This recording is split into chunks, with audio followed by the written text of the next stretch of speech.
After putting an end to his service, one veteran celebrates Memorial Day weekend in a very particular way. KMUH's David Estrada shows us how a former Air Force pilot from Missouri continues to live his passion for flying without leaving the ground.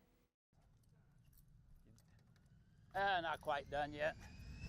This is how veteran Ron Sherrick spent part of his Friday morning, helping his cousin put together a replica of a World War I plane for the 30th annual Memorial Day weekend salute to Veterans Air Show. If you're bit by the flying bug, it never goes away.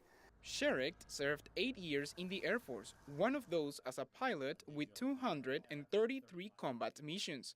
I've always wanted to fly, and the Air Force was the greatest way to do it, and that I thought. And I entered flight school at Sheppard Air Force Base, which is in northern Texas. That was in 1968.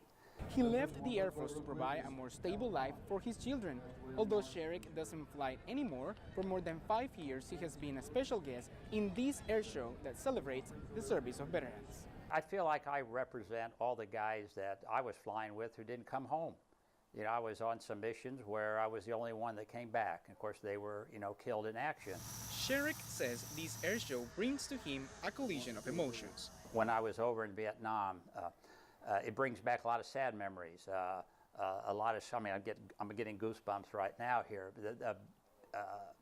Flying is somewhat of a dangerous situation, especially when they're shooting at you. You'll have a veteran who maybe they haven't seen the plane that they flew since they flew it, and they'll come to the tarmac and they will see one of those planes, and you just see the memories flowing through their mind. Sherrick says Memorial Day should be a time to recognize the work of Americans who have fought for their nation.